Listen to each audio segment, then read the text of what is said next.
65 والمؤمنون کلہم اولیاء الرحمن، ایمان والے سارے کے سارے اللہ کے ولی ہیں، اللہ کے دوست ہیں، اللہ کے محبوب ہیں۔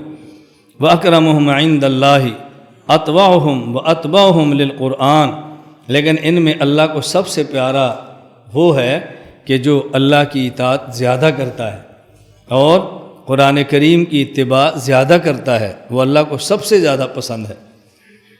قرآن کریم میں ہے اللہ ولی الذین آمنوا یخرجہم من الظلمات الی النور والذین کفروا اولیاءہم الطاغوت یخرجونہم من النور الی الظلمات۔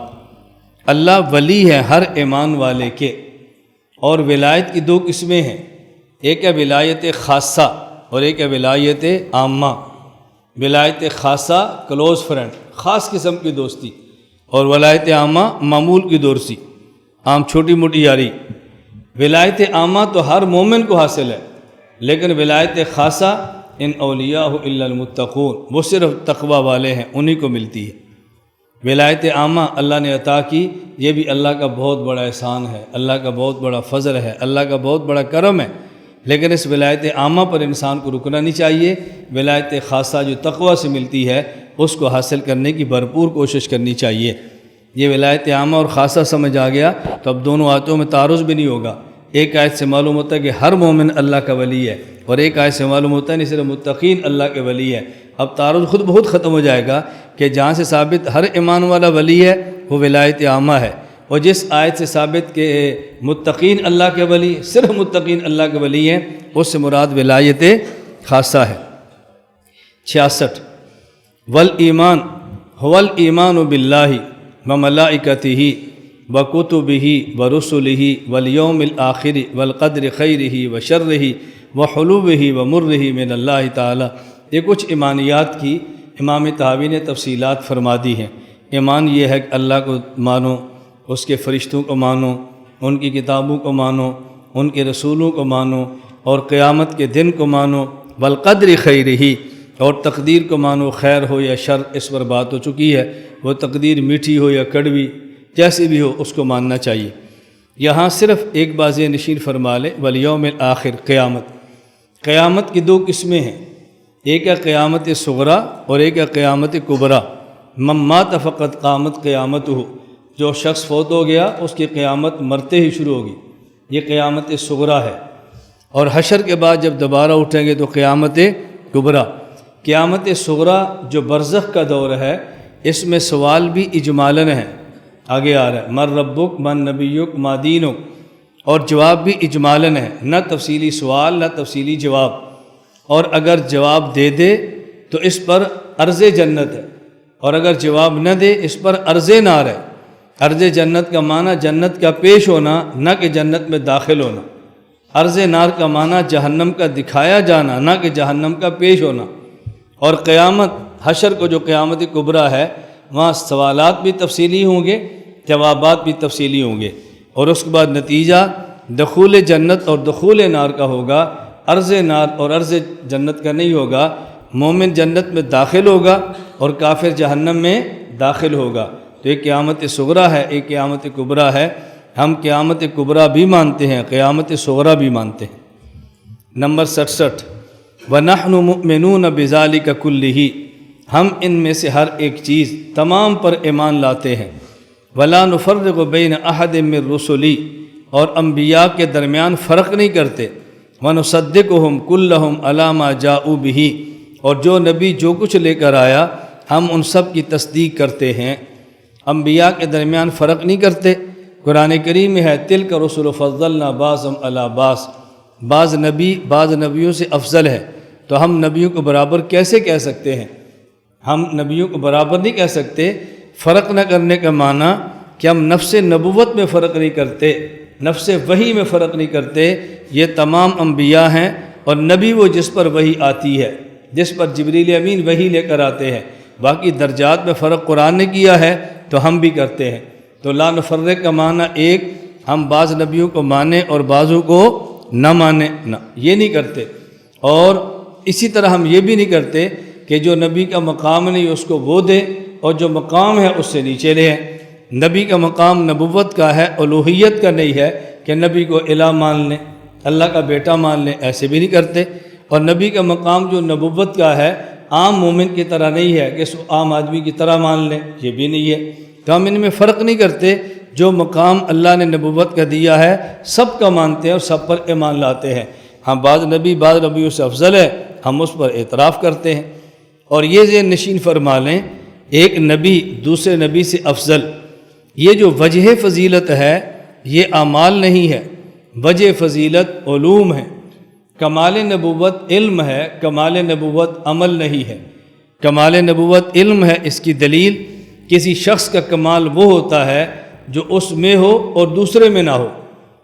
میں پگڑی سفید باندھتا ہوں اور کوئی میرا شاگرد کہہ دے کہ میرے استاد جی سفید پگڑی باندھتے ہیں، دوسرا کہتا ہے سفید پگڑی تو میں باندھتا ہوں، تمہارے استاد کا کیا کمال ہے؟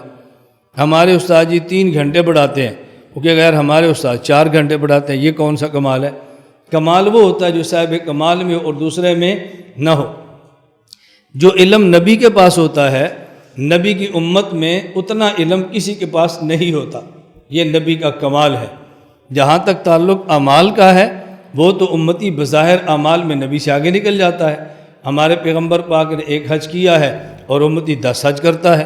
ہمارے نبی کا 1 حج ہے، امت کے حج ملائیں تو کروڑوں حج مل جائیں گے، تو بظاہر عمل میں آگے نکل رہا ہے، تو یہ نبی کا کمال نہیں ہے۔ کمال نبوت علم ہے، کمال نبوت عمل نہیں ہے۔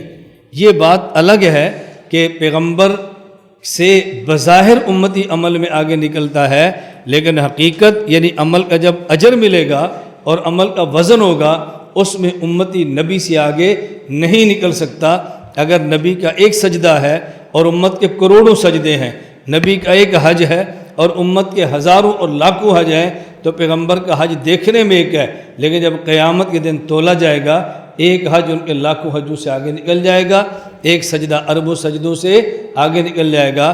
تو امتی بظاہر اعمال زیادہ کر بھی لے، لیکن جب اعمال کی باری آئے گی اس کے اجر کی، تو پھر بھی نبی آگے نکلے گا، امتی پیچھے رہ جائے گا۔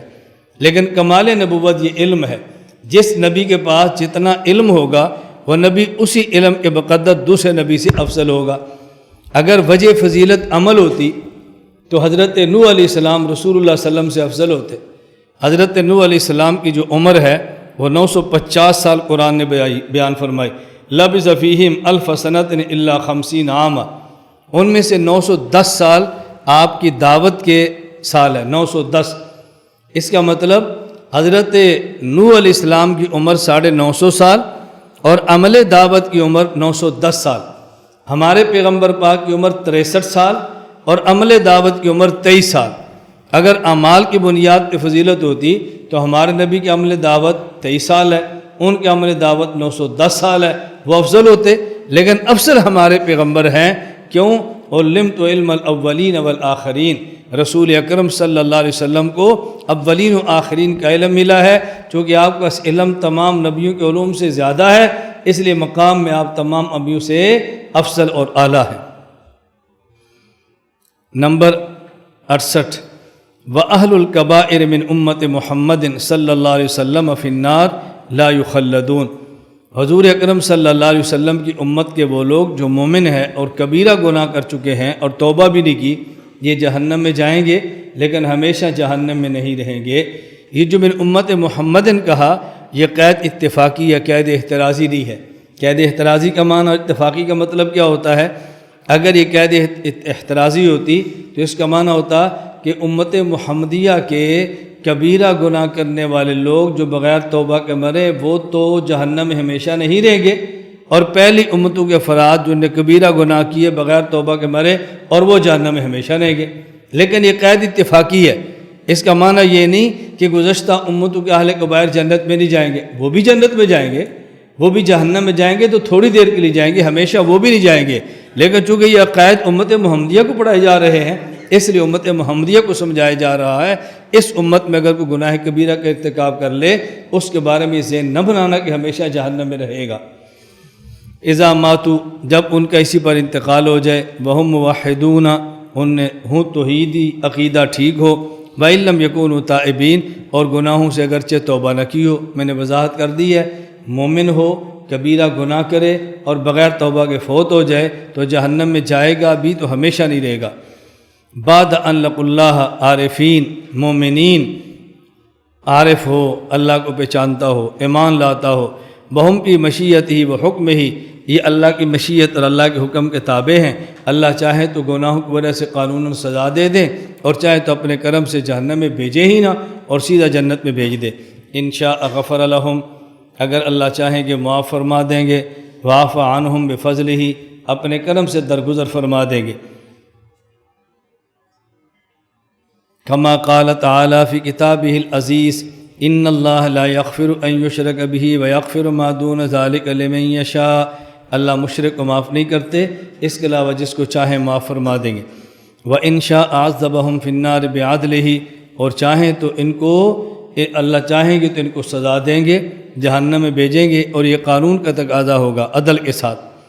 ثُمَّ يُخْرِجُهُم مِّنْهَا بِرَحْمَتِهِ، پھر اللہ ان کو جہنم سے نکال لیں گے اپنی رحمت سے، وَشَفَاعَةِ الشَّافِعِينَ مِنْ أَهْلِ طَاعَتِهِ، اور نیک لوگوں کی شفاعت کی وجہ سے، ثُمَّ يَبْعَثُهُمْ إِلَىٰ جَنَّتِهِ، پھر اللہ ان کو جنت میں داخل فرما دیں گے۔ وَذَلِكَ بِأَنَّ اللَّهَ تَعَالَىٰ تَوَلَّىٰ أَهْلَ مَعْرِفَتِهِ، اس لیے کہ اللہ اہل معرفت کے دوست ہیں۔ وَلَمْ يَجْعَلْ لَهُمْ فِي الدَّارَيْنِ كَأَهْلِ النُّكْرَةِ الَّذِينَ خَابُوا مِنْ هِدَایَتِهِ وَلَمْ يَنَالُوا مِنْ وَلَایَتِهِ، اور اللہ ان کو ایسے نہیں بنائیں گے دنیا آخرت میں جیسے وہ لوگ ہیں کہ جن نے انکار کیا ہے اور وہ ناکام ہو گئے ہدایت کو حاصل کرنے میں، اور نہیں اللہ کی دوستی کو پا سکے۔ اللہم یا ولی الاسلام و اہلہ ثبتنا علی الاسلام حتی نلقاک بہ، اے اللہ جو آپ اسلام اور اہل اسلام کے دوست ہیں، ہمیں دین کے معاملے میں اپنے پاس آنے تک ثابت قدم فرما۔ وَإِن شَاءَ عَذَّبَهُمْ فِي النَّارِ بِعَدْلِهِ، یہ سمجھ لیں کافر اپنے کفر کی وجہ سے جہنم میں جائے گا، اس کو سزا ملے گی، اس کو عذاب کہتے ہیں۔ مسلمان فاسق، کبائر کا مرتکب، بڑے بڑے گناہ کرنے والا اگر جہنم میں گیا اس کو سزا ملے گی، اس کو عذاب نہیں تزکیہ کہتے ہیں۔ کافر کو سزا ملے گی اس کو عذاب کہتے ہیں، اور مومن کو جو سزا ملے گی اس کو تزکیہ کہتے ہیں۔ عذاب کا معنی ہوتا ہے ایلام الحی علی سبیل الہوان، زندہ آدمی کو تکلیف دینا ذلیل کرنے کے لیے۔ اللہ رب العزت کافر کو جہنم میں بھیجیں گے رسوا اور ذلیل کرنے کے لیے اور تکلیف دیں گے، اور اہل ایمان کے ساتھ اللہ کا وعدہ ہے یوم لا یخزی اللہ النبی والذین آمنوا معہ، اللہ نبی اور نبی کے ساتھ ایمان والوں کو قیامت کے دن رسوا نہیں کریں گے، ذلیل نہیں کریں گے۔ اب اگر مومن جہنم میں جائے گا تو اس وجہ سے نہیں کہ اس کو رسوا اور ذلیل کرنا ہے، اس وجہ سے کہ اس کا تزکیہ کرنا ہے۔ تزکیہ کا معنی ہوتا ہے پاک کرنا اور صاف کرنا، چونکہ گناہوں کی آلودگی کی وجہ سے، گناہوں کی نجاست کی وجہ سے یہ خود کو ناپاک کر چکا ہے، اور جنت ناپاک لوگوں کی جگہ نہیں بلکہ پاک لوگوں کی جگہ ہے۔ یا تو اللہ اپنے کرم سے اس کو پاک فرما دیں گے اور جنت میں بھیج دیں گے، اور یا قانون کے تحت جہنم میں بھیجیں گے، گناہوں کی سزا دیں گے اور جہنم کی آگ سے اس کے جسم کو پاک کر دیں گے، اور اس کے بعد اس کو جنت کے اندر داخل فرما دیں گے۔ یہ بات اچھی طرح ذہن نشین فرما لینا۔ وَلِلْكَافِرِينَ عَذَابٌ مُّهِينٌ، اس کے تحت علامہ عثمانی نے اس کے تحت تفسیر عثمانی کے اندر بھی ہے، وَيَخْلُدْ فِيهِ مُهَانًا، اس کے تحت بیان القرآن کے اندر بھی ہے، اور حضرت مولانا مفتی محمد شفیع رحمہ اللہ نے اس مضمون کو بیان فرمایا ہے جو میں آپ کی خدمت میں پیش کر رہا ہوں۔ بعض مضامین چونکہ ہمارے انوکھے یا نئے ہوتے ہیں اس پر پھر میں حوالے پیش کر دیتا ہوں تاکہ آپ کا ذہن بنے کہ یہ ہمارا موقف نہیں ہے بلکہ ہمارے کابر، ہمارے اسلاف اور ہمارے بزرگوں کا موقف ہے۔ اور بعض مقامات پہ جو مومن کے لیے لفظ عذاب آیا ہے، یا بعض مقامات پہ مومن کے لیے جہنم کے جانے پر رسوائی ثابت ہو رہی ہے، انک من تدخل النار فقد اخزیت۔ اب اس کے ساتھ تفسیر عثمانی میں کیا لکھا ہے کہ جس کو جہنم میں بھیجیں گے اس کو رسوا کریں گے، اور جو جتنی مقدار جہنم میں رہے گا اتنی مقدار کی رسوائی ہوگی۔ اب اس سے معلوم ہوتا ہے کہ مومن فاسق بھی رسوا ہوگا۔ اور بعض جگہ پہ لفظ عذاب آیا ہے تو یہ ذہن میں رکھنا، یہ حقیقتاً رسوائی نہیں ہوگی، صورتاً رسوائی ہوگی۔ یہ حقیقتاً عذاب نہیں ہوگا، صورتاً عذاب ہوگا، چونکہ صورت ایسی ہوگی کہ جس سے محسوس ہوتا ہے کہ اس کو ذلیل کیا جا رہا ہے، اس لیے اس پہ لفظ رسوائی خزیون یا اس پہ لفظ عذاب آ گیا ہے، وگرنہ حقیقت میں عذاب اور رسوائی مومن کو دینا مقصود نہیں ہے۔ لا الہ الا اللہ، لا الہ الا اللہ، لا الہ الا اللہ، ما لنا رب سوا۔ لا الہ الا اللہ، لا الہ